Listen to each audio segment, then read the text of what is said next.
Good morning. Welcome to Drive Ohio's Round 2B NEVI Procurement webinar. Thank you for joining us today. My name is Brianna Bedaines, and I'll be serving as your moderator. This meeting is being recorded, and all comments are considered a public record. At this time, the audience has been muted to ensure that everyone can hear us by eliminating background noise. Participants will be given an opportunity to speak after each presentation has concluded. You can submit your questions or comments by typing them into the questions panel of the control panel on the right side. You can send in your questions at any time during the presentation, and we'll collect these and address them at the end of the meeting. So after the presentation has concluded, there will be a question and answer session, and you can continue to submit your questions in the question tab during that time. We'll answer as many of those questions as we can in real time, but there may be some questions that require some additional information, so we'll follow up with any outstanding answers following the meeting. So I'd now like to introduce Drive Ohio's Executive Director, Preeti Chowdhury. Good morning, everyone. Hi, I'm Preeti Chowdhury. I lead Drive Ohio, as Brianna said. Drive Ohio is the group within ODOT that's responsible for thinking about and planning for emerging transportation technology, and the pivot to electrification is part of our portfolio. So today we're going to be talking about our next round of EV infrastructure deployment, and specifically going through some of the procurement considerations for this RFP, which we intend to hit the street in just about a week.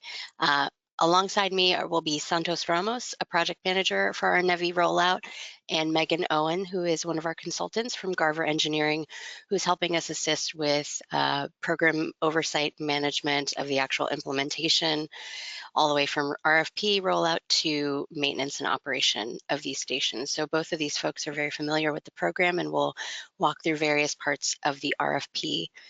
I'll help get us started just by framing the program for all of us. I think if you've joined this call, you are familiar with the NEVI program, but just to level set, it is a national electric vehicle infrastructure program that was authorized as part of the bipartisan infrastructure law, the intention being to build a national network of reliable fast charging stations.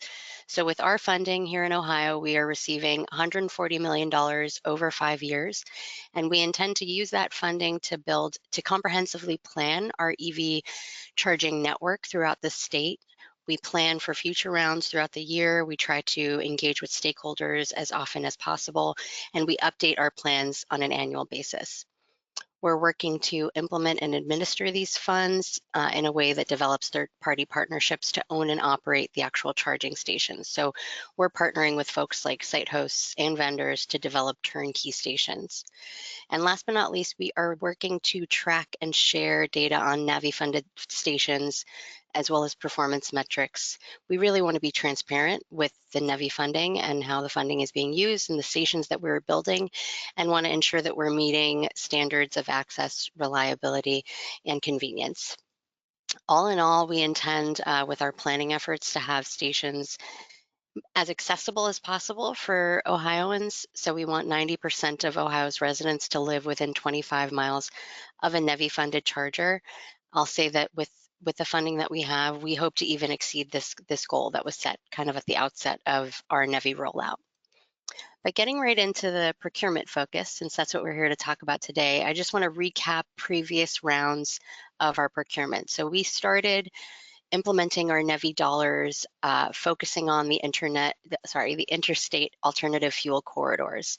So again, alternative fuel corridors are designated interstates at US and state routes.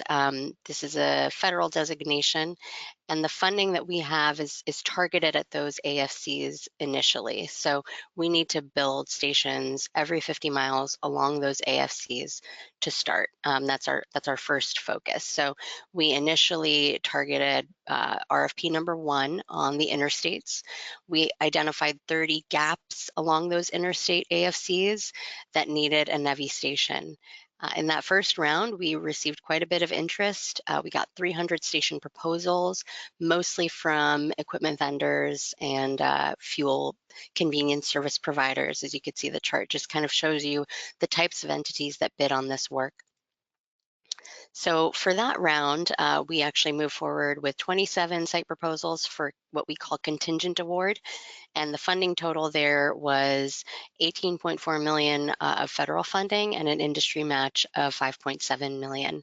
Again, or to just note here, the funding, the NEVI funding that's provided will cover 80% of a station's implementation, operation, and maintenance. It's expected that the industry provide a match of at least 20%. And so we saw about that. In some cases, that was exceeded. And so this is just the breakdown of the overall pot that we saw in round one. Now, round two expanded our focus from the interstates to US and state routes. So, of course, we're looking at different types of areas of Ohio. We saw some more rural areas, maybe fewer options for sites. And of course, if you're on this call, I hope you know that the sites that are eligible for NEVI stations must have some proximity to amenities, places to use a restroom, places to buy food and drink. So it sort of points you at certain types of locations, such as gas stations, convenience stores, grocery stores, and the like. And so we saw some more diversity in the second round where we had a little bit of a more diverse landscape that we were trying to build out. We identified 26 gaps in this round that needed a station, and we received 60 proposals from 15 different teams. In this case, most of the teams were led by charging equipment vendors that forged site host agreements. So we recommended 22 proposals for contingent award. And again, you see the funding breakdown here with 15.5 million of federal funds and an industry match of 45 million, 4.5 million. Now moving forward to the round that we want to talk about that is upcoming. We've called this round 2B, and this round is intended to complete the build out of our alternative fuel corridor network. So I don't think we've shown a map yet, but we certainly have one on our website that highlights the alternative fuel corridors across the state. And hopefully this round will meet all of the spacing requirements that we need to consider the network built out by the standards of the NEVI program. So that is, again, having a station every 50 miles and also having them even a bit closer at corridor termini. So at the end of a road, we need to see a station within 25 miles. But we have done all of that geographic analysis to identify 35 zones where candidate sites should be proposed. So this will be our largest round of procurement yet. All of the candidate zones, all of the zones that, or the sites that you propose must be located within one of these buffered areas on our map, which we have made it a point with every procurement to have a live interactive map that highlights a buffered area where you can propose a site. And that buffered area considers travel distance. So another rule of the program is that these sites or stations be located within a mile travel distance of the corridor. So we're looking at accessibility in both directions within a mile travel distance.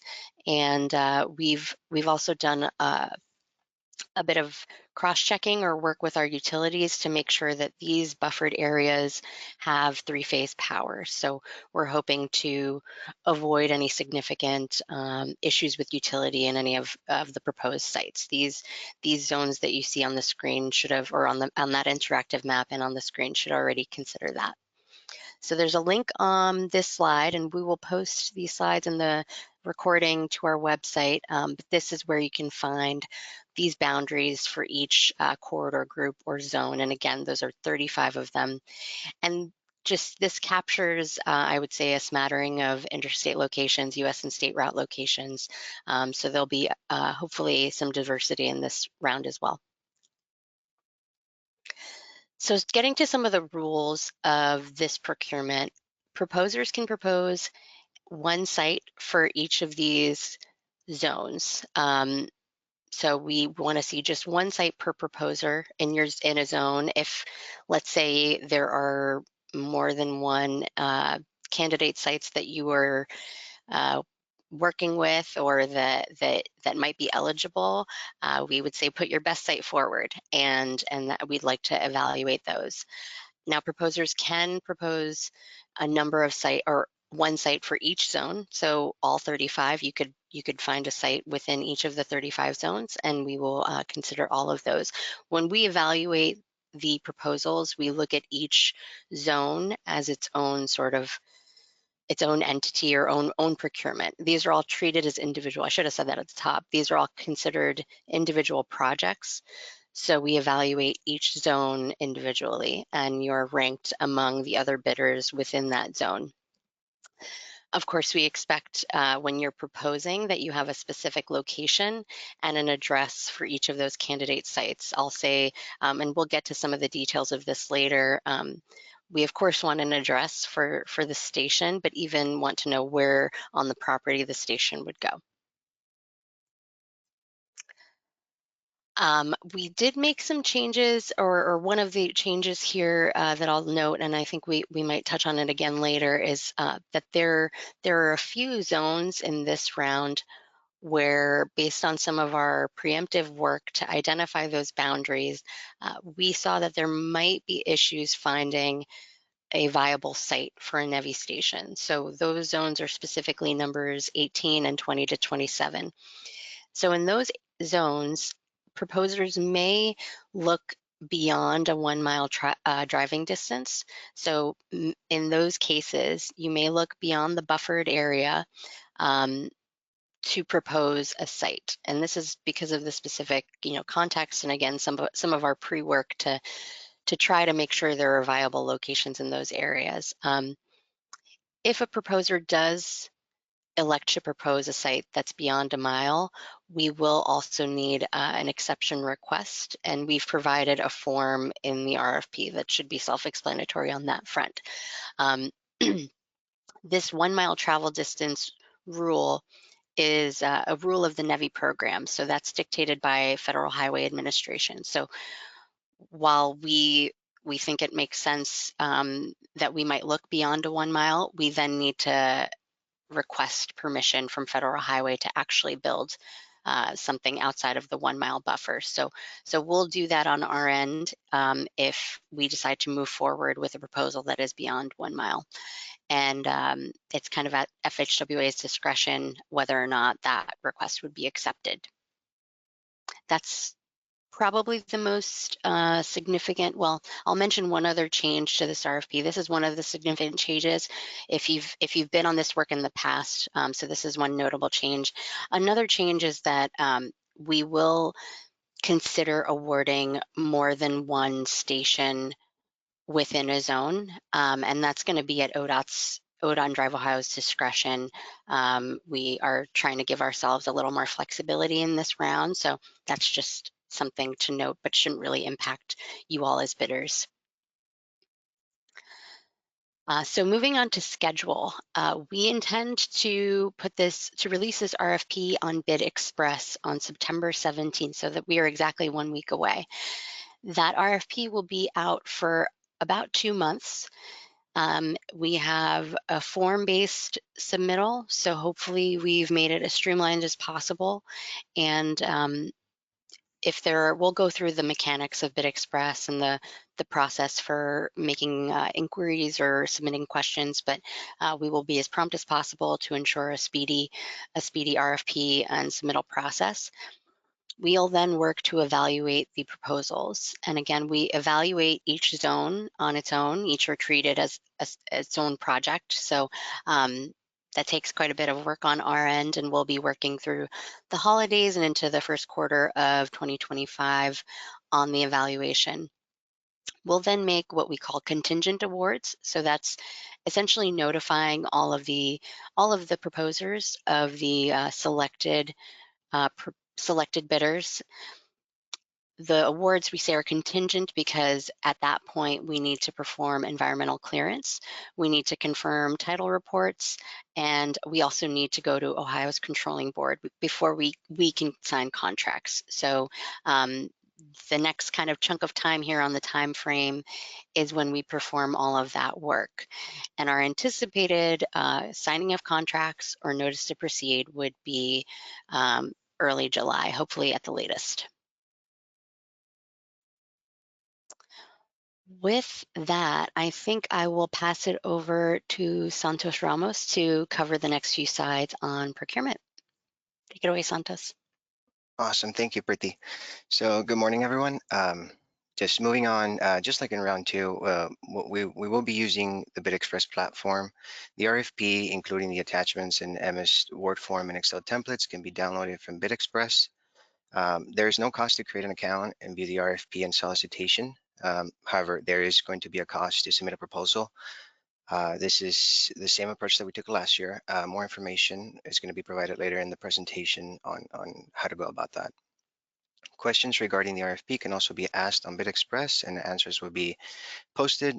Questions need to be submitted by November 4th at 5 p.m. Eastern. Addenda may also be posted from time to time, so I do want to note that it is the proposer's responsibility to monitor BidExpress for answers to any questions that have been submitted and any potential addenda. Proposer should obtain the final RFP from BidExpress on the release date. Next slide, please. Okay, so following the same theme of previous rounds, the proposal is broken down by three main components. We got administrative information, general technical proposal, and then candidate side technical and price proposals. There's going to be fillable MS Word forms that are going to be provided in BidExpress. Each section should be submitted as a single PDF. And additionally, the price proposal should be submitted as a native Excel file. For section 3, a PDF needs to be submitted for each candidate site. Please pay attention to the page limits. We will not be reviewing pages beyond the established maximum.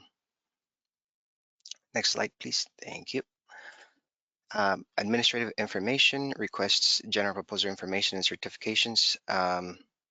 The forms are structured so that you can only add text in the fields provided. We only want the information that's requested. The evaluation team will not review any additional attachments that are not requested in the RFP.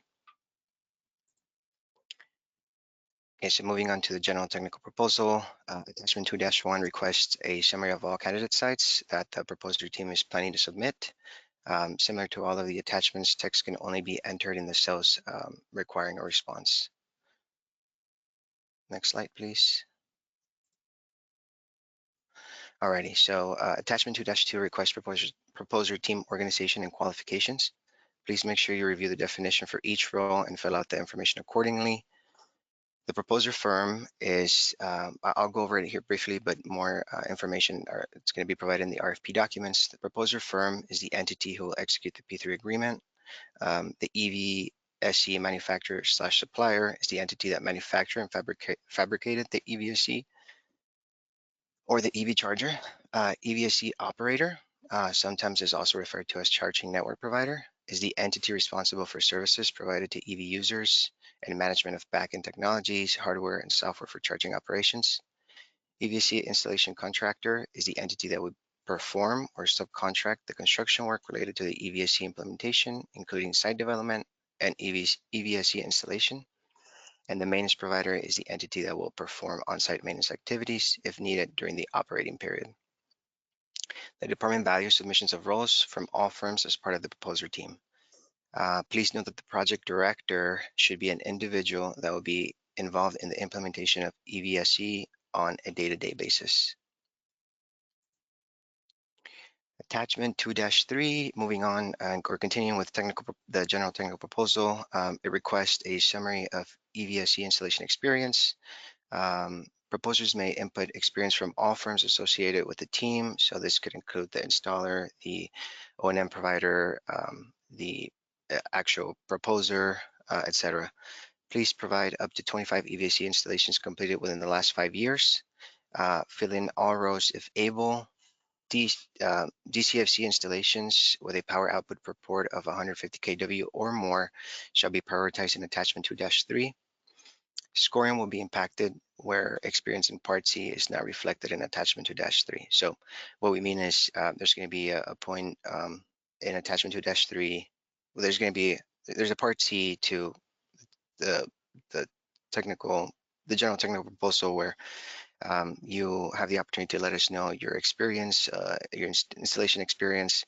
We're essentially going to be cross-checking whatever experience you provide in Part C with attachment 2-3. So if they do not match, we're going to be taking that into consideration. Next slide, please. And lastly, attachment 2-4 requires program understanding and approach narratives to a specific areas of concern. We want proposers to demonstrate their understanding of what needs to be done to build these stations based on specific questions asked. Relevant context can be added, but as with all other attachments, please be mindful of page limits. With this, I wrap up my portion of the presentation, and I will pass it over to Megan Owen at Garber.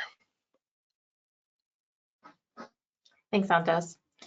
We're going to go over some details of attachment 3.1, which will detail specifics on the candidate sites that are submitted. Proposers will need to submit attachment 3.1 for each proposed candidate site. So that means if you're submitting for 10 different zones, you'll have 10 different attachment 3.1s detailing each site. Like the other forms that Santos mentioned, you'll have cells with some containing drop boxes with items to choose from, and others will require text to be entered, but you will only be able to enter text in those cells. There are no character limits to the text boxes. However, there are page limits, as Preeti and Santos noted, for each attachment. Attachment 3.1's limit is 10 pages. The form will account for 6 of those pages, so that's leaving plenty of space for added text as needed. We wanted to flag some specific sections of attachment 3.1 where candidate site proposals were not always providing clear information in round 2.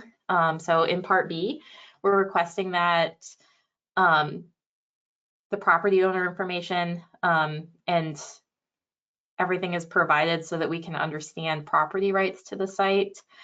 We will be confirming the property owner information with the applicable county auditor's office online. It is important that the proposer respond to these questions accurately. We will take them into consideration during evaluations. If the proposer is not the property owner or the site host, it is important that the relationship between the parties is accurately described, and we do leave a text box for that in this section. It is appropriate to append lease agreements, terms and conditions associated with use of the site, things like that, to the end of attachment 3.1. If things need to be redacted, that is all right as well.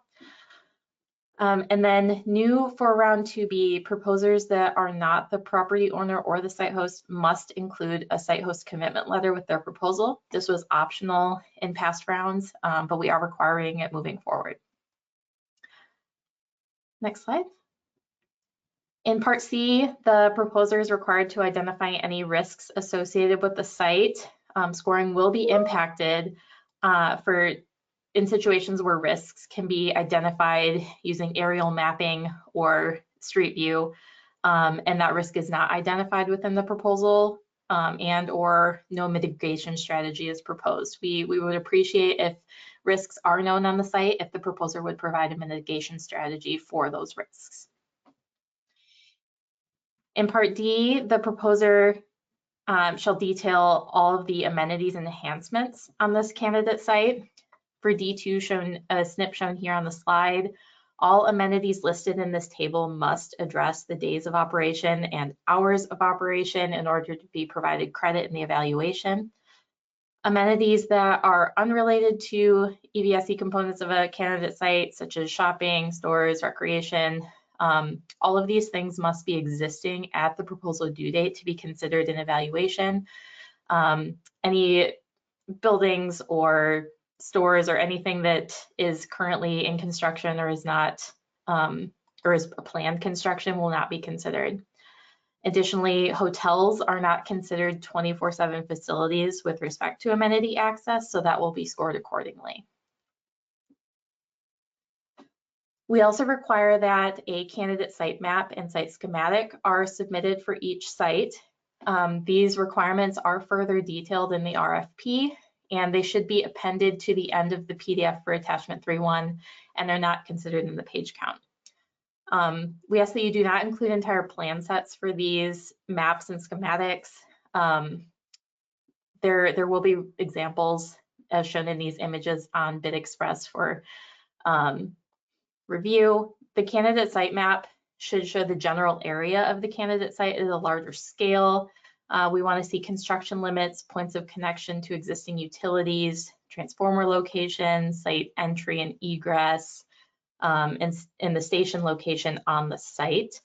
An aerial overlay with the information requested is what we're looking for. For the candidate site schematic, this will be in a smaller zoomed in scale, allowing for the details to be seen more easily.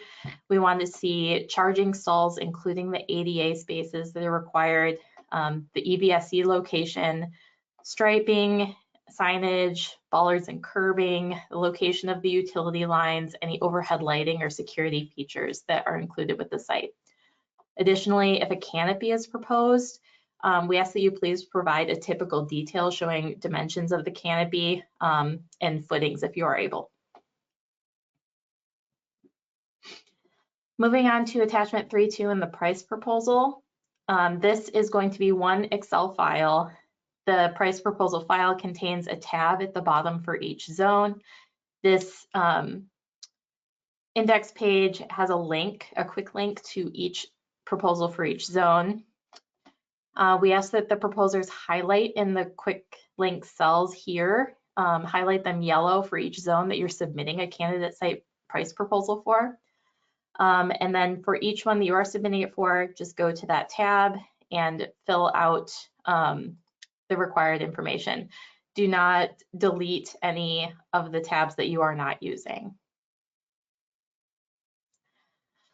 For the price proposal itself, proposers should include an initial utility estimate. This initial estimate will be finalized during the contingent award period. You should also put in your committed pricing in part 2 for those items and your subsidy amount that you intend on contributing to the project.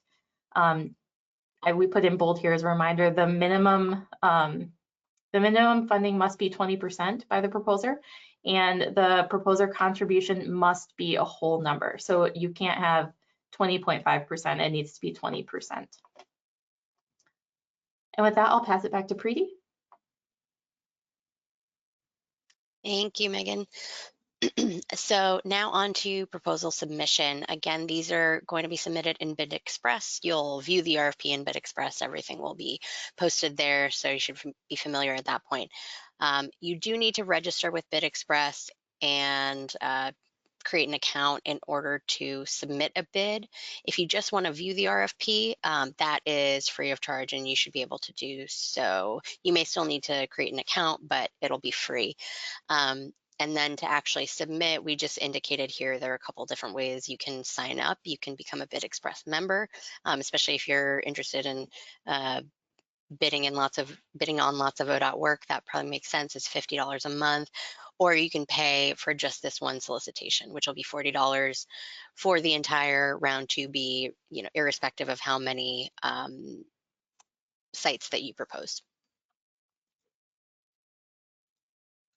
So all of I think this was all covered in previous slides by Santos and Megan, but just to reiterate, we need one PDF document for the administrative information, another for the technical proposal.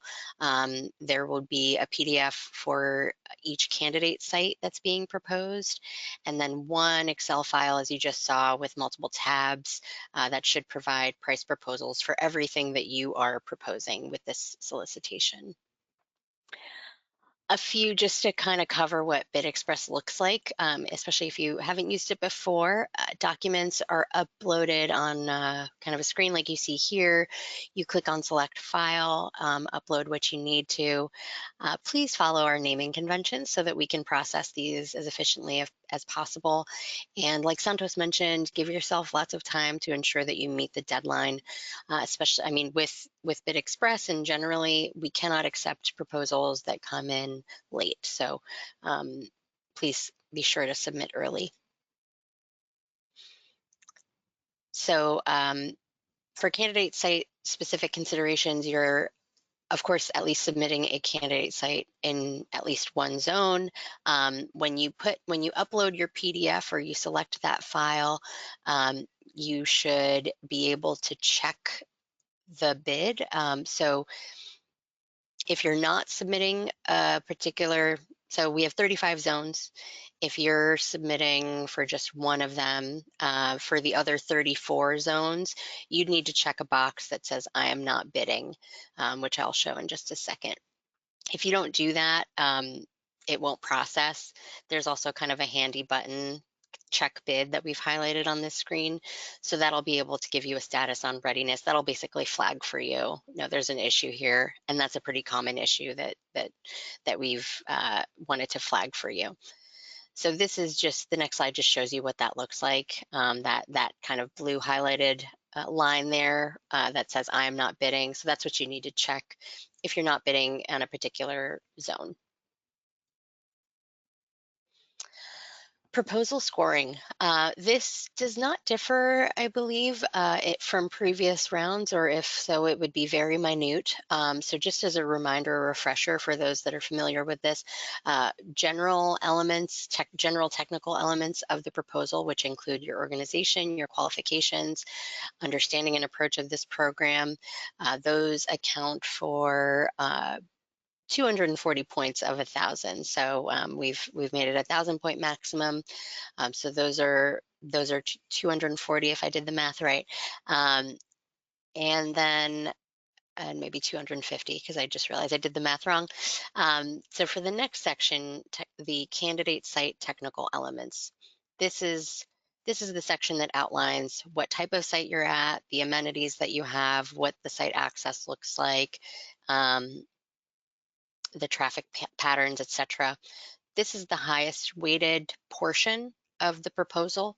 So we're valuing this pretty highly relative to the other elements of the proposal. So really we want to see a strong site. We want to see a site that's comfortable and safe for users. And that's something that we're going to be looking for with this and have looked for in previous rounds as well. Last but not least is price. Price is of course considered, and that is worth 200 points here. And really that's focusing on the subsidy amount. So just, what is needed from the federal funding. I should say these evaluation criteria are explained further in detail within the RFP, and we'll take questions as you have them at the end here. And my last slide is on selection announcement and contingent award. So again, just thinking back to the schedule, this RFP will be coming out a week from today. There's approximately 9 weeks for you to propose, and we expect to email selection results to the proposer contact people in February, about that time frame. Some of the things I noted that would happen in the contingent award phase, so from February to early summer, are that we will initiate NEPA, or the environmental clearance process. On that front, just wanted to note that changes can't be made to the charging station location. So our NEPA clearance activities relate to exactly where the charging station is proposed. Another item to note is that utility coordination should be initiated within 10 business days of that contingent award selection. So we do want to see a utility estimate provided with the proposal, but based on previous rounds and our experience and our working relationship with utilities,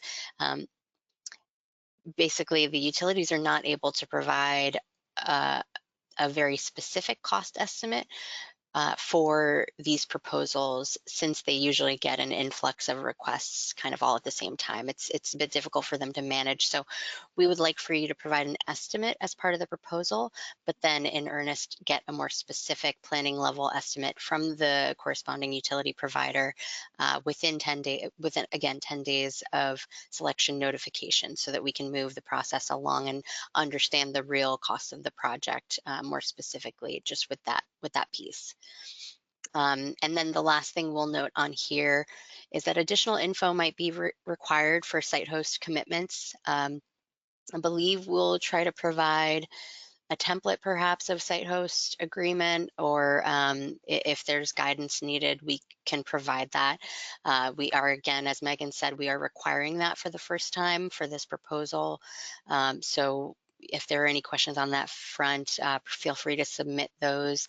And then as soon as we begin the process of the contingent award activities, we may need some more information to move those forward.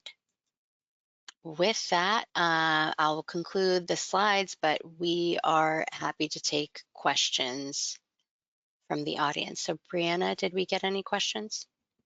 Yep, we have a few in the queue. A couple of them have been answered, but I'll run through them real quick. Is it possible to get a downloadable version of the GIS map for Ohio's Round 2B NEVI funding opportunity? And the answer to that is yes, we will provide the information and instructions on how to download that when the procurement is posted. The next question is, does every NEVI location have to have public restrooms and grocery or convenience store access? Short answer is it's not a requirement, but it will be considered in the evaluation and scoring proposal. Anything else you want to add to that, Preeti? I think just, again, taking note of the scoring, the evaluation criteria and the points that we've allocated. So that is something that we find important. And so proximity to amenities or a lack thereof will be considered in how your proposal is scored. Great. And then the next couple questions ask about what's beyond Round 2B. Will there be a Round 3? When will NEVI start looking at additional corridors beyond the AFCs?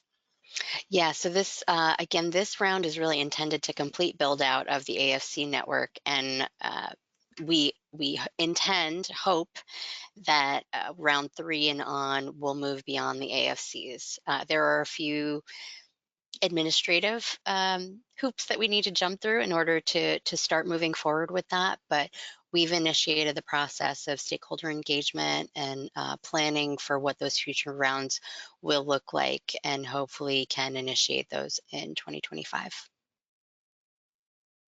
Great.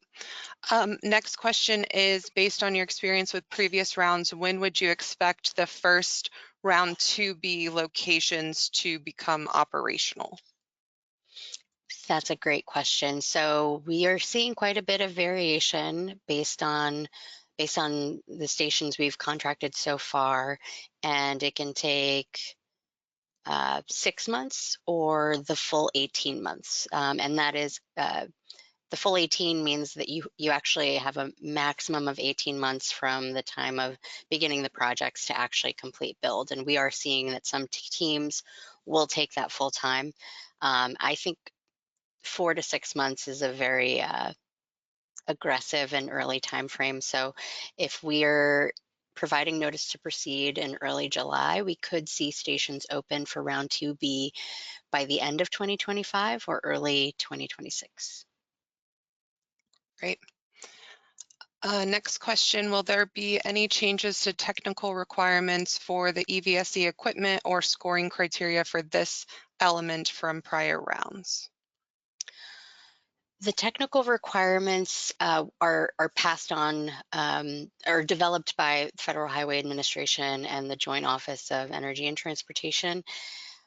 I can't say for sure whether those might change or not, but I would not expect them to substantively change at this point. any minor changes will be included in our technical requirements, but I don't think anything substantive. Next question I can address: how do we obtain a recording or video of this webinar? Anyone who's registered for the webinar will receive a link to the recording and any follow-up materials shortly after this. So I would say by the end of today, tomorrow at the latest. And that is all the questions I have right now. If anyone wants to throw any last-minute ones in the questions tab, feel free to do so.